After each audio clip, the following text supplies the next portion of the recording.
Assalamualaikum warahmatullahi wabarakatuh.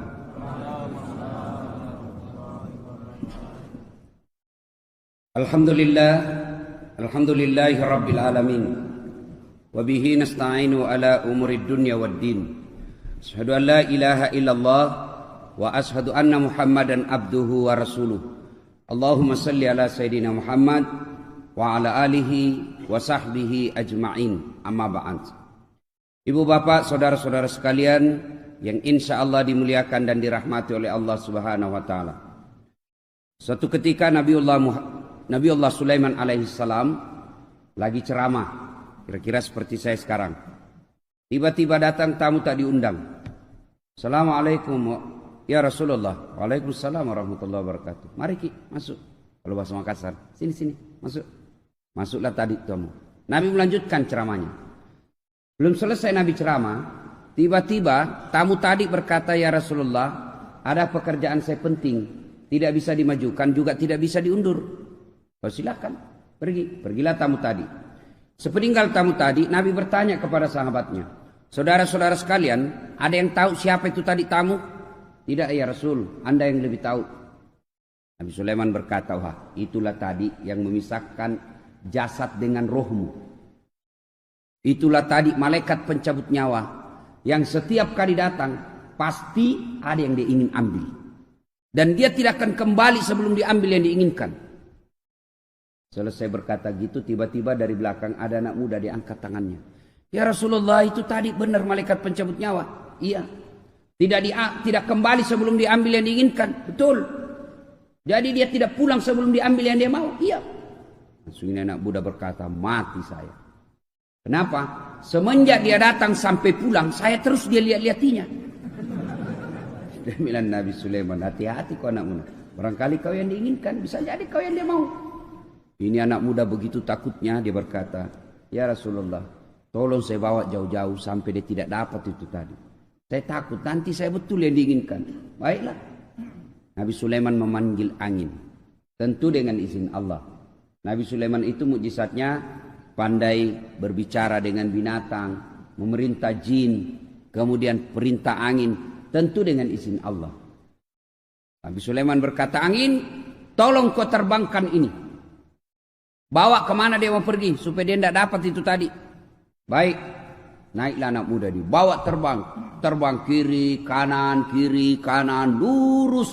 Ini anak muda pikir, sudah jauh saya ini, tidak ada dapat lagi. Angin ini, turunkan saya." Pengajar bikin kaget-kaget itu tadi.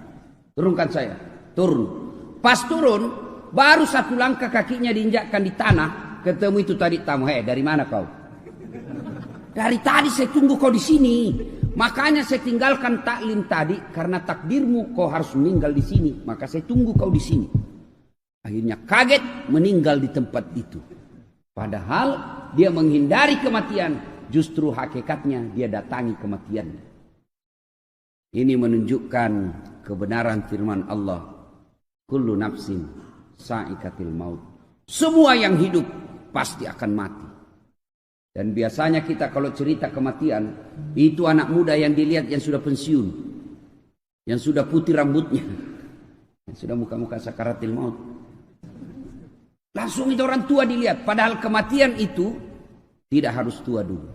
Dan semua orang ketika saya tanya, "Bapak-bapak, mau ndak umur panjang?" Coba, ibu-ibu mau ndak umur panjang? Pasti jawabannya mau. Bapak-bapak yang hadir di sini mau ndak mati besok? Pasti bilang, "Jangan dulu Ustaz." Kalau saya ditanya, "Ustaz sudah mau mati besok?" "Jangan dulu, istri baru satu." Nah, semua orang selalu berdoa, "Ya Allah, berikan kami umur yang panjang." Bukan, "Ya Allah, berikan kami ajal yang panjang." Nah, bagaimana memiliki umur yang panjang? Rasulullah sallallahu alaihi wasallam menjelaskan dalam sebuah hadisnya, "Sittatu asyain tasidu fil umur." Ada 6 sifat yang membuat umurmu jadi panjang. Satu di antaranya kata Nabi, kalian ingin umur yang panjang, as-sadaqatu, bersedekah. Nah, ibu bapak, saudara-saudara sekalian, bicara soal sedekah, jangan harap setan akan membiarkan kita melakukan itu. Dia akan berupaya mengagalkan ketika manusia mau bersedekah. Dia akan berupaya sekuat tenaga agar kita gagal bersedekah. Kenapa? Karena sedekah itu umur kita jadi panjang dan dia menjadi investasi yang tidak akan ada habis-habisnya. Dan kita nikmati selama sedekah itu masih digunakan orang. Bapak sholat, pahalanya hanya kita dapat ketika sholat. Bapak menunaikan ibadah puasa Senin Kamis, Bapak hanya dapat pahalanya ketika Bapak puasa Senin Kamis. Selesai puasa, selesai pahalanya. Bapak menunaikan ibadah haji, Ibu menunaikan ibadah umroh, pahalanya kita dapat hanya ketika kita umroh. Selesai umroh, selesai pahalanya.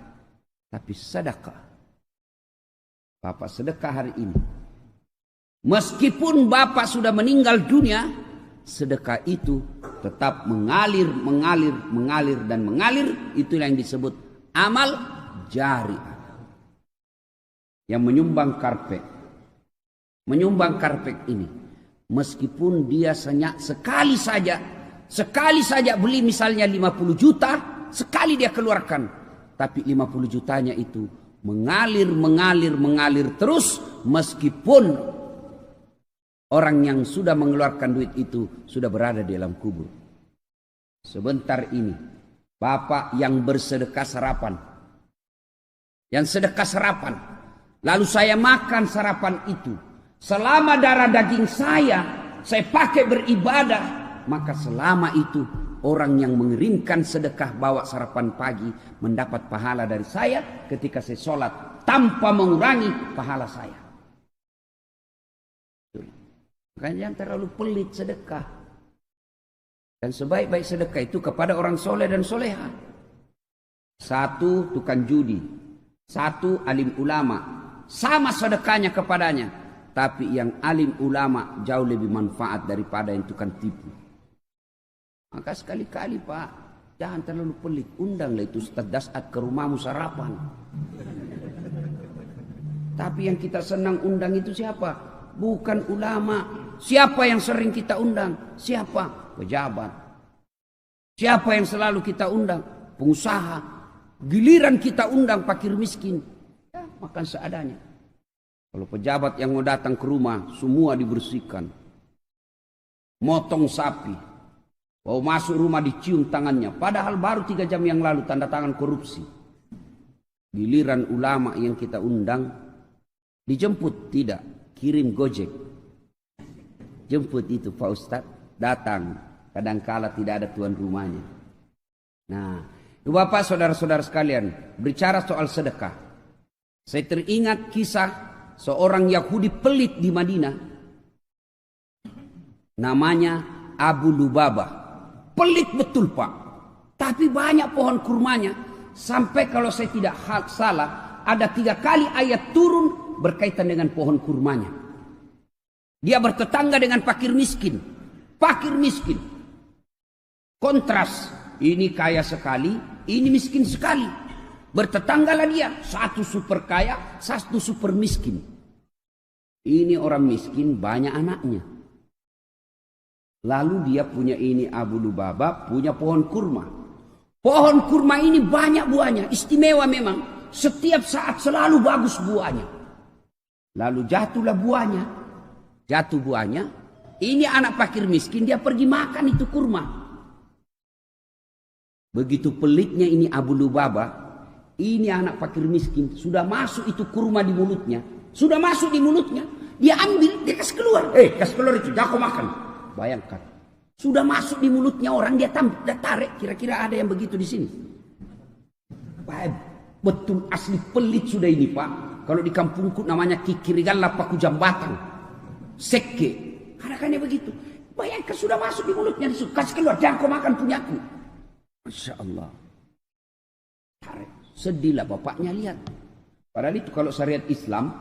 Itu kalau bapak bertetangga. A, B. Punya pagar.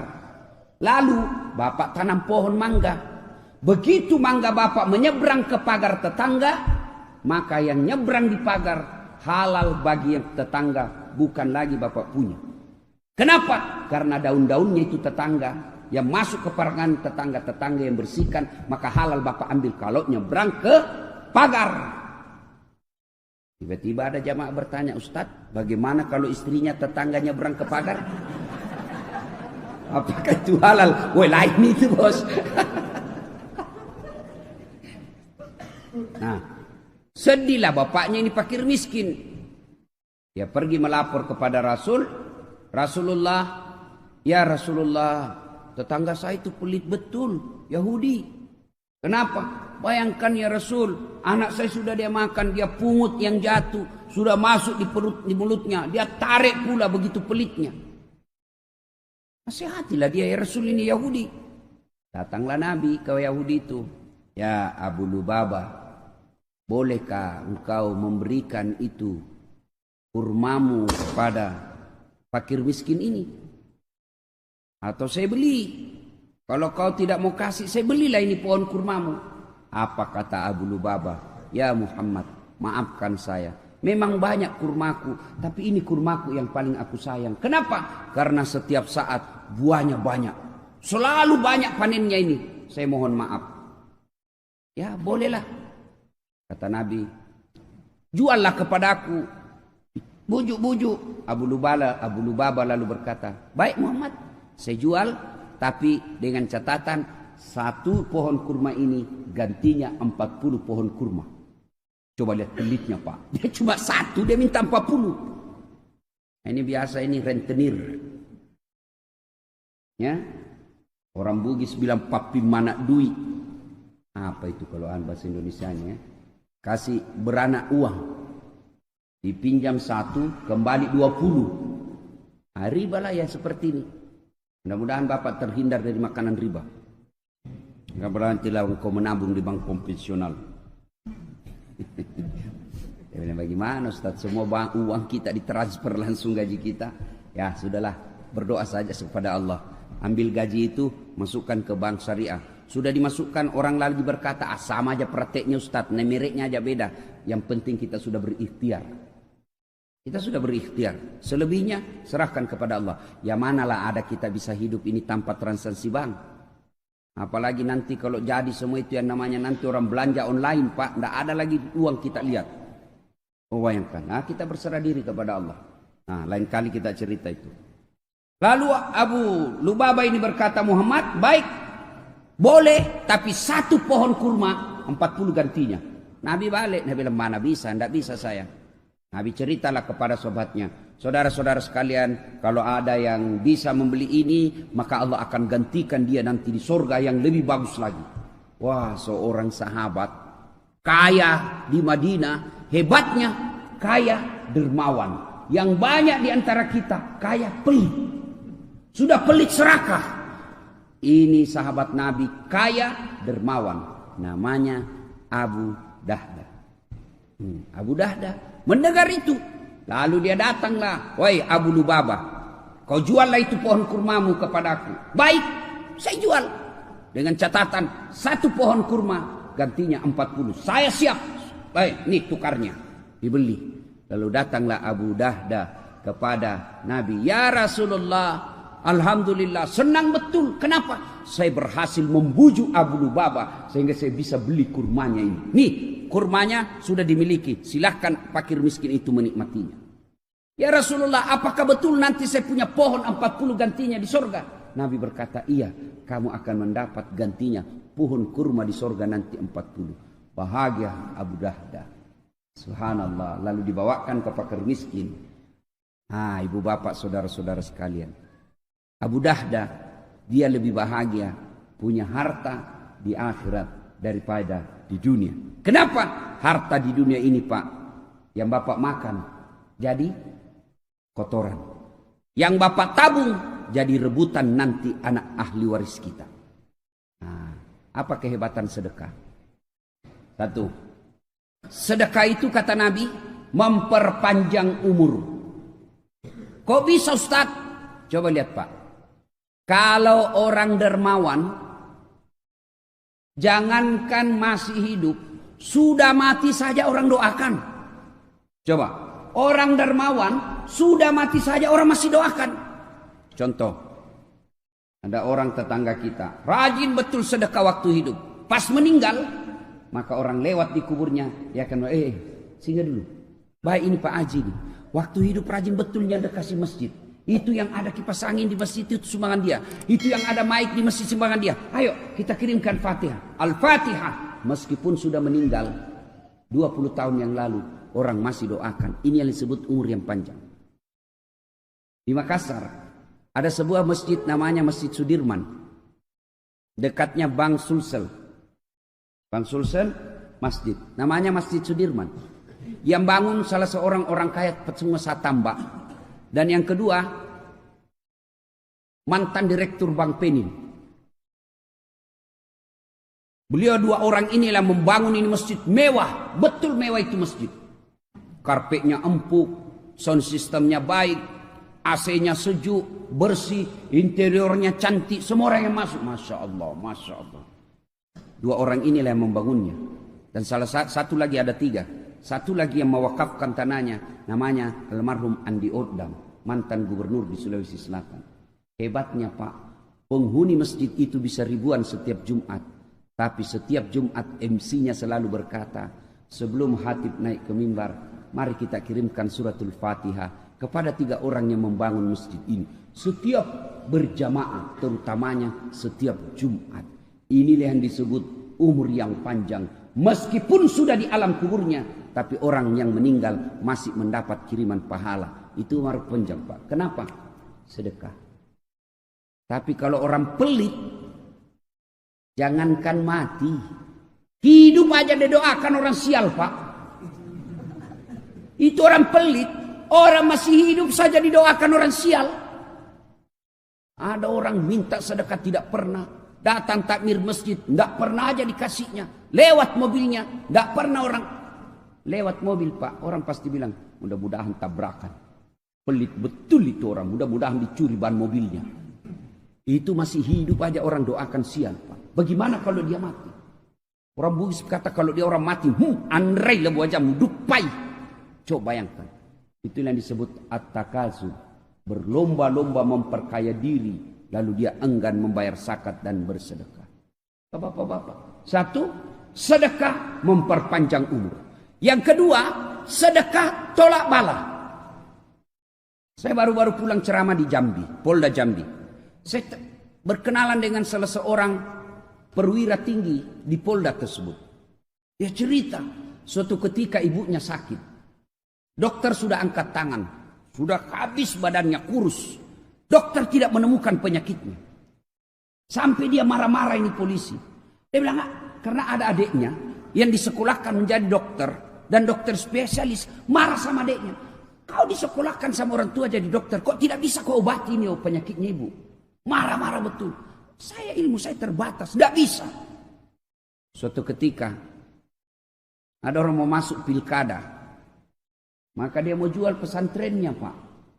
Bayangkan, gara-gara pilkada dia mau jual pesantrennya. Nauzubillah min zalik. Lebih sadisnya lagi, dia jual dengan manusia yang ada di dalamnya. Apa ndak bajingan orang seperti ini Pak? Ini polisi, seorang polisi, agamanya tidak terlalu paham soal fikih. Ya kasihan lihat ini orang, penghuni pesantrennya belumlah cukup 20 waktu itu. Kasihan ini pondok, mau dijual dengan penghuninya, bukan pondoknya dia kasihan Pak. Anak santri yang ada di situ, dia kemana ini kalau dia dijual dengan orang-orangnya? Inilah Pak, politisi kadang-kala begini Pak. Kalau mau pilkada baik betul agamanya, pakai serban, pakai gamis, masuk masjid, kayaknya soleh sekali. Pasang baleho, fotonya pun dia balik Pak. Pernah Bapak lihat itu politisi fotonya? Kan biasa kalau foto itu di atas kepalanya Pak ya. Ini di bawah kepalanya. Baru dia tulis di balehonya, siap jungkir balik untuk rakyat. Itu politisi Pak. Yang percaya Pak, kalau Bapak mendengar perkataan politisi, jangan baper Pak. Jangan bawa perasaan, Bapak sakit hati. Nah, dia belilah itu pesantren Pak. Setelah dibeli, diperbaiki kamarnya. Dia, Masya Allah. Setelah itu, dia bawa orang tuanya, saya tidak usah sebut rumah sakitnya, tapi rumah sakit Kristen. Setelah diperiksa, ditahu ini Pak, justru Kristen yang tahu penyakitnya. Ini penyakit gampang ini. Disembuhkan Pak, dioperasi sekejap, sembuh, dan sampai saat ini Pak, segar bugar itu ibunya. Dia bilang, inilah akibat sedekah saya, Ustadz, saya beli itu pesantren. Tolak bala. Bayangkan, yang tadinya semua dokter sudah angkat tangan, dengan sedekah, tolak bala Pak. Itu Nabi sudah jelaskan. Jadi bapak-bapak di sini, kalau ada di sini prostat, asam urat, kolesterol, obati dengan sedekah. Ibu-ibu, ada suamimu mulai selalu berpikir poligami, tolak bala dengan sedekah. Betul Pak. Ibu bangun sholat tengah malam, tidak usah curhat kiri kanan. Kita lihat, ibu-ibu mau tahu ciri-cirinya suami selingkuh? Mau kawin lagi, ibu mau tahu ciri-cirinya? Satu, handphonenya pakai password. Mencurigakan sudah itu Bu. Yang kedua, setiap terima WhatsApp, SMS masuk kamar mandi. Curigalah kau. Pasti ada sesuatu yang tidak beres. Nah, kalau sudah begini suami, tidak usah kau curhat sama tetangga. Apalagi curhat di Facebook. Tak kusangka kau begitu. Romantis ketika kau masih muda. Semakin kau tua semakin menjadi-jadi. Tidak usah curhat seperti itu. Gimana caranya? Ibu bangun sholat hajat tengah malam. Ambil minimal 2 rakaat. Syukur-syukur bisa sampai 8 rakaat. Selesai itu ibu berdoa. Ya Allah, Engkau yang menitipkan rasa cinta dalam hati suamiku. Ya Allah, palingkan hatinya kepadaku. Ya Allah, ini ada duit saya 1 juta ya Allah. Sedekah tolak bala. Mudah-mudahan suamiku terhindar dari wanita jahat. Bismillah. Coba amalkan. Yang jadi masalah kalau suaminya juga bangun sholat tahajud. Dia tolak bala juga Pak. Ya Allah, ini ada duit saya 1 juta ya Allah. Saya sudah capek lihat istriku ya Allah. Malas betul. Suka ngomel, kuat makan. Ya Allah. Malas dandan ya Allah. Hancur saya hadapi ini perempuan. Ya Allah, ini ada duit saya 1 juta ya Allah. Tolak bala ke panti asuhan. Mudah-mudahan 1 juta ini istriku ikhlas saya kawin lagi. Bingung malaikat. Yang mana doa dikabulkan? Sedekahlah Pak. Sedekah tolak bala. Dan yang kedua, keutamaan sedekah. Sedekah itu, tadi 1, tolak bala. Kedua, memperpanjang umur. Yang ketiga, sedekah itu Allah ganti berkali-kali lipat. Ringkas kisah, dibelilah ini pesantrennya. Sudah dibeli pesantren Pak, apa yang terjadi? Subhanallah, dapat bantuan dari pemerintah Indonesia untuk membangun pesantrennya. Berapa bantuannya? 2 miliar. Makin berkembang pesantrennya itu Pak, luar biasa. Akhirnya hebatnya lagi, yang keempat, keutamaan sedekah membuat doa terkabul. Sambung lagi kisahnya nih Bapak polisi. Semenjak dia jadi polisi, tugasnya selalu di luar Jambi. Tidak pernah dapat SK Jambi. Ibunya berkata, nak, kau kembalilah tugas di kampungmu ini. Saya makin tua, saya mau senang lihat kau bertugas di kampungmu. Dengan izin Allah, doa ibu tersebut dikabulkan, anaknya tugas kembali ke Jambi. Maka bapak-bapak, ibu-ibu, kalau mau doamu cepat dikabulkan, bersedekahlah. Dan demi Allah, tidak ada orang bangkrut gara-gara sedekah. Apa bapak pernah ada di komplek ini? Ustaz, itu yang di sudut rumahnya kaya betul dulu itu Ustaz. Cuma karena rajin sedekah bangkrut dia. Bapak pernah dengar itu? Yang bangkrut bukan sedekah, yang bangkrut gara-gara poligami. Bukan. Apa? Selingkuh. Selingkuh bikin bangkrut Pak. Ya. Diperas bapak sama ceweknya. Woi, belikan saya sepeda motor. Kalau tidak, saya share di Facebook ini foto kita yang berdua. Hancur Pak. Sudah dibelikan sepeda motor, minta lagi dibelikan kulkas. Belikan saya kulkas. Kalau tidak, ku share ini di Facebook. Sudah dibelikan kulkas 2 minggu. Belikan saya AC berdiri. Mati ya habis Pak gara-gara selingkuh. Poligami halal. Poligami halal Pak. Yang penting Bapak berani. Penting Bapak berani. Yang penting Bapak berani. Ya. Nah, ibu bapak, saudara-saudara sekalian. Dan berikutnya, sedekah pelit. Tidak ada orang suka yang pelit, Pak. Percaya itu, Pak. Tidak ada orang senang orang pelit. Saya tanya ibu-ibu, senang suami yang pelit atau dermawan? Dermawan. Bapak-bapak senang yang menantu dermawan atau pelit? Dermawan. Senang tetangga yang pelit atau dermawan? Dermawan. Tidak ada orang suka orang pelit. Bahkan orang pelit sekalipun tidak suka sama orang pelit. Rumus itu, Pak. Dia bilang jangkau ke rumahnya, pelit betul itu. Padahal dia juga pelit. Itu jeleknya orang sifat pelit, Pak. Bersedekah. Bu-ibu, sedekah. Karena harta yang kita miliki, kata Nabi, hanya 3. 1, yang habis kita makan. 2, yang hancur kita pakai. Yang ketiga, yang telah kita sedekahkan. Emas, ibu. Emas. Ayo, ibu. Gelang, cincin, kalung, anting, emas 70 gram. Siapa yang punya, Bu?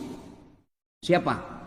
Begitu ibu meninggal, siapa yang punya? Istri kedua. Suami kawin lagi, dia kasih, ini cini emas mantan istri saya. Ibu menderita di kubur, suamimu enreyen di tempat tidur dengan pengantin baru. Maka bersedekahlah. Adik-adik, kalian mau menjadi pengusaha muda, tidak usah kau baca motivator. Tidak, lebih kau belajar sedekah. Jangan pernah lewatkan maghrib tanpa sedekah sehari pun. Mau itu 10.000, 5.000, 1.000, belajarlah bersedekah agar kalian menjadi kaya. Jangan menunggu kaya baru kalian mau bersedekah. Rasulullah telah membuktikan itu, dan kita siap melihat dalam kehidupan sosial betapa banyak orang Allah semakin lipat gandakan hartanya karena dia banyak bersedekah. Demi Allah, sedekah semua itu tidak ada gunanya ketika tidak dibuka dengan sholat. Itulah bedanya kita dengan non-muslim. Meskipun dia banyak sedekahnya, tapi dia tidak bersahadat, maka sedekah-sedekahnya tidak ada gunanya. Kalian juga orang Islam, ketika rajin bersedekah, wakaf 1 masjid, wakaf 2 masjid, wakaf tanah pembangunan gedung sekolah, tapi dia tidak sholat, demi Allah, semua wakaf-wakafnya tidak ada gunanya. Kenapa? As-salatu miftahul khair, as-salatu miftahul jannah. Solat itu kuncinya ibadah, solat itu kuncinya surga. Ketika tidak ada solatmu, tidak ada kunci kebaikanmu. Ketika tidak ada solatmu, tidak ada kunci surgamu. Sehingga Allah di akhirat kelak akan berkata, saat ini pahala sedekahmu 10 gunung, mana kuncinya? Kalau kau mau ambil ini, mana passwordnya? Atau kalau kita sekarang barcode, ini kau punya ini, masuk barcode-nya. Muncul tenggelam, muncul tenggelam. Ini yang hari Jumat saja sholatnya, Pak. Paling terlambat datang, paling cepat pulang. Hatib khutbah dia tidur. Pas bangun dia bilang, aliran apa ini mesin? Tidak ada khutbahnya. Bukan aliran apa, kau yang datang dengan apa. Nah, ibu bapak saudara-saudara sekalian, inilah tausiah kita. Mudah-mudahan ada manfaat karena saya ngejar penerbangan ke Pekanbaru. Saya lanjut ke Bandar Lampung sehingga cukup, mudah-mudahan ada manfaat. Tidak ada gunanya ilmu yang kita peroleh hari ini kalau sebentar kita tidak mau bersedekah. Mulailah sedekah dengan hari ini. Mulai, Pak, mulai ikhtiar hari ini. 1 hari jangan pernah lewatkan tanpa sedekah. Saya tidak bisa bersedekah dengan duit. Sedekahlah dengan senyum. Karena senyum adalah sedekah. Kalau kita miskin. Saya tidak punya pun dia bersedekah dengan senyum. Sedekahlah dengan apa? Doakan sesamamu muslim. Tidak bisa juga doakan. Sedekahlah dengan apa? Jangan mengganggu sesamamu manusia. Maka itu sedekahmu kepada dia dengan tidak mengganggunya. Sedekah apa namanya? Sedekah dengan akhlakul karimah. Demikian, mudah-mudahan ada manfaat. Lebih dan kurangnya mohon dimaafkan. Nun wal kalam yang misturun. Billahi fi sabilil haq. Assalamualaikum warahmatullahi wabarakatuh.